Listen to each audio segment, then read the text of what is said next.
Amaro, Amari, Aperitivo, Aperitif, digestivo, Fernet. All these words get thrown around a lot, and I'm going to give you a couple of quick little bits during this video here. And if you want a deeper dive, and it's a huge category, so we're really just going to scratch the surface here. There's a few good books on the subject. Amaro by Brad Thomas Parsons is a really nice one, and Bitterman's Field Guide to Bitters and Amari. So we should start out with what is Amaro. Or Amaro is simply the Italian word for bitter.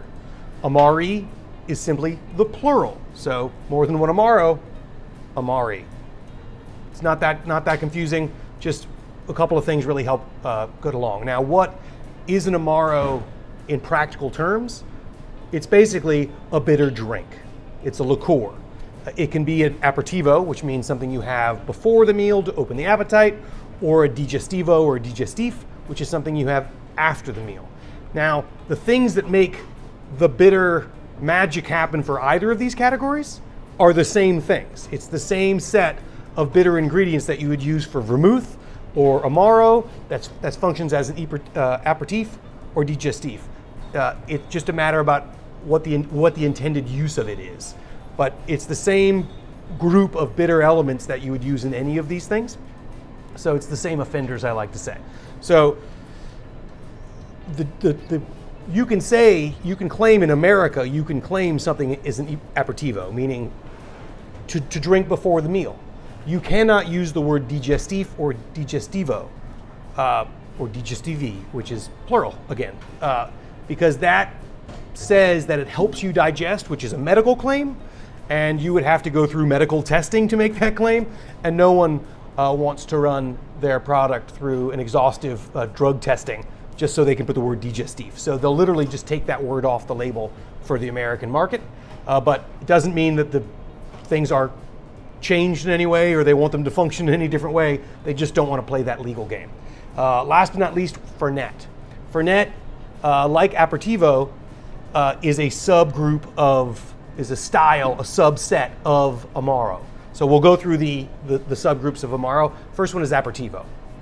Now, Aperitivo most famously is something like Campari, Aperol. These are Aperitivo. They're either called Aperitivo, depending on the country that they're bottled in. These two are both Italian, but this Swiss one is in the title called bitters, not to be confused with the aromatic non-potable bitters that you would get in a dasher bottle like that. Those are meant to be added in dots and dashes, and they're sold on the market as a food additive. These are meant to be consumed as a beverage. So this is a bitter category, and that nomenclature of aperitivo and bitter crosses the borders. So this Italian Campari says bitter clearly on the label. So bitter, aperitivo, generally the same thing, even though Amaro just means bitter in Italian. I know this is a little bit confusing. There's another part of the aperitivo family, which is these gentian liqueurs, either Suze or Salers. Sailors, however you pronounce it, both are billed as gentian liqueurs. And they're delicious in their own right, but they're also very instructive. Because, as I said, those things that make bitter, they can be quinine or cinchona, they can be orris root, they can be rhubarb, they can be artichoke or some kind of thistle, but almost all of those also have gentian. So gentian is something that's almost in every single thing that's bitter. Even if you taste Campari, it pretty much just tastes like sweetened gentian liqueur with a little orange. And the Salers is pretty much the same thing except for with less orange. So it's pretty straight up, and it's very informative to taste that, because once you get an idea of what gentian tastes like, you can start tasting it in vermouth and all of the other Amari. So this gentian liqueur kind of subset of the aperitivo section is really interesting, delicious, great before or after a meal. And also very instructive. Then we get into the second subcategory of Amaro, Aperitivo being the first subcategory of Amaro. The second subcategory of Amaro, and yes, I know this is about to be confusing, is Amaro. So it's Amaro that isn't necessarily sold as aperitif, and it's Amaro that isn't necessarily sold as Fernet. Everything else is just an Amaro or an Amari. And some of them are intended for before the meal, and some of them are intended after the meal. You can usually tell the ones that are very sweet or have got more alcohol in them are intended for digestif purposes, and the ones that are lighter, maybe a little drier, but lighter in body and lighter in alcohol tend to be intended as aperitivo.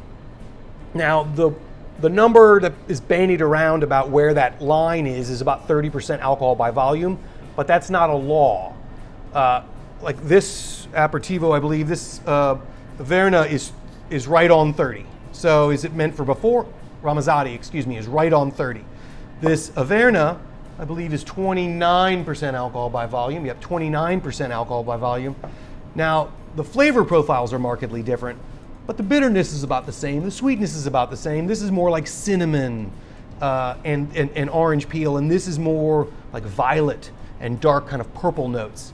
This Braulio is at 25, and it's got some, it's delicious. It's got hints of mentholated. You can usually tell if an Amaro has a light blue back on the label, it's an Alpine version of Amaro, and it ends up having a little more mentholation. And this one's also got a nice like cocoa note to it. So just think the perfect hot chocolate Amaro is definitely Braulio and one of my favorites. And then you get Cynar, which has a picture of an artichoke right on the cover, and that's their thing. We're like, oh, we're bittered with Cynar, and that's where the word Cynar actually comes from the Latin for artichoke, or that family. But here's what they did to show what they were doing, right? They had this around for forever, and this is Ricetta Originale, or original recipe, and I believe it's right around 16% alcohol. What does it say? It should say it right on the front, but it says it in some font that I can't read. 16.5% alcohol. And then they released Cynar 70, which is bigger, bolder, Italian, is what their slogan is. And this is 35% alcohol. So clearly they jumped right over that divide for both flavor reasons and also to compete with Fernet Branca. They were basically releasing this product hoping that people would take shots of it. And you can. It's still good. But you can see that one is clearly meant as a lower alcohol expression, and then they released a higher alcohol expression because alcohol itself, they generally serve the higher alcohol stuff, meaning somewhere north of 30 alcohol by volume, because the idea, and part of the genius of Italian living, is that they literally have thousands of products to help you with what is clearly going to happen to you every day, which is meaning you ate too much food and you need something to take the pain away. So this is certainly, the higher alcohol usually happens in the products meant for after the meal, because you also need a little like, ow, my stomach hurts. So I don't want just the bitter things to settle my stomach. I might need a little anesthesia for that. Stuff like this Nonino, they're really, really delicious, but you can really taste that it's intended for an after dinner. It's soft, it's sweet, it's barely bitter at all. It works wonders in a paper plane and some other cocktails. It's on the higher end price-wise of the Aperitivo, or excuse me, of the Amaro, but it's really delicious, and it's clearly intended for after the meal, just because it kind of tastes desserty. But yet, like, there's just enough like orange peel and citrus in there for it to be a little bit refreshing. Think, lemon custard. It's definitely a dessert, but it's still kind of refreshing and light. Next, we have a subcategory called Rabarbaro. Now, Rabarbaro means it was bittered with rhubarb.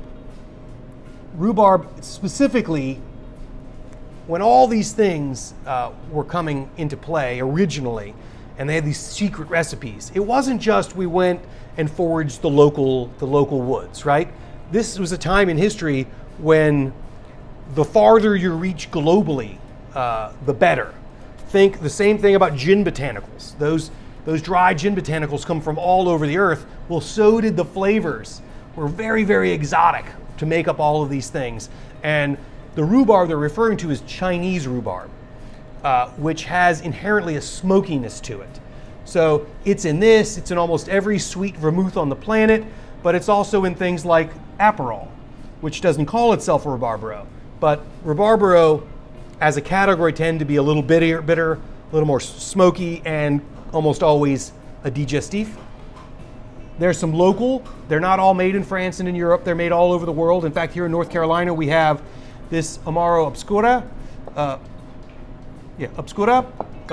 which is also made with rhubarb, but it's made with North Carolina rhubarb that these folks actually smoke, like barbecue smoke, to kind of get that, impregnate the rhubarb with that smokiness before they go ahead and make this liqueur. So it echoes this without actually being this, and it's also delicious and very, very notably different.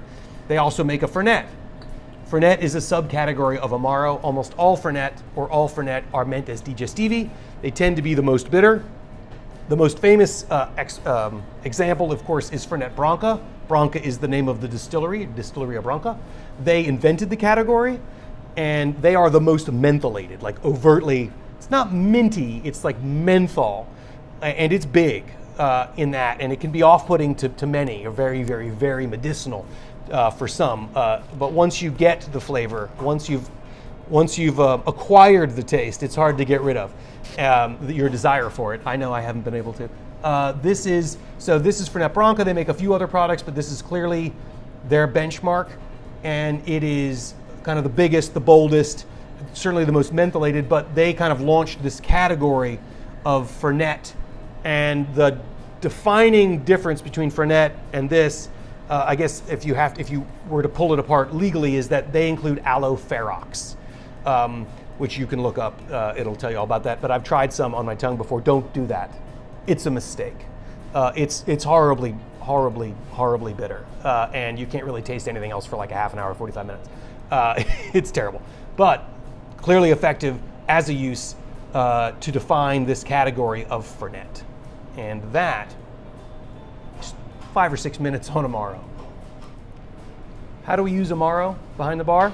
Well, if a drink calls for it, you should definitely use it. Some of the most famous cocktails in general like a Negroni calls for an Aperitivo. Campari likes to hang their hat on that, but I don't believe they were the category starter. So any of those, clearly. And on the back of many of these, they'll give you suggestions. This guy says Cynar and Cola. This guy says on the rocks, or in chilled shots, because that's the market they were going for. This one says straight up, or tall with soda water, or in any of your favorite cocktails in lieu of either bitters, and they mean non-potable aromatic bitters, or vermouth, which takes us to the idea of something like a Black Manhattan with a Verna instead of vermouth. So any of those ways, from an easy, low alcohol kind of spritz, or a tall drink with just soda water, to sneaking it in place of a different ingredient, especially in lieu of non-potable bitters, or vermouth in cocktails is very popular here at Alley 26. The Alley cocktail is made with a little Cynar right in the recipe. Also, we like to use sometimes them as bitters. So just like a 1/4 ounce in lieu of those bitters, I like to actually use Fernet Branca in a dasher bottle. A couple of dashes of Fernet Branca can really add a really nice bright note. But when it comes down to it, if you're not working from a template and you're doing the plug and play game, the good thing about these Amari is that they all have profoundly different flavors. So accenting that kind of sweet earthiness of the Averna, or the floral violet notes of the Ramazzotti, or the chocolate and menthol kind of Swiss or Alpine kind of notes of the Braulio, those are all really, really nice. Also, a white Negroni can be made with sailors, or even Suze, in lieu of these other ones that also have a lot of gentian in them, but are also the right color.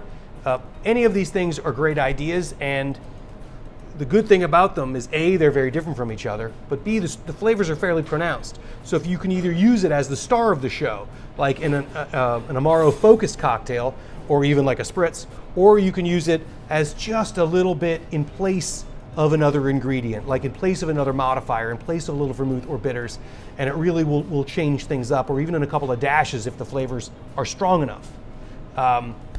So yeah, a world of opportunity to use Amari behind the bar.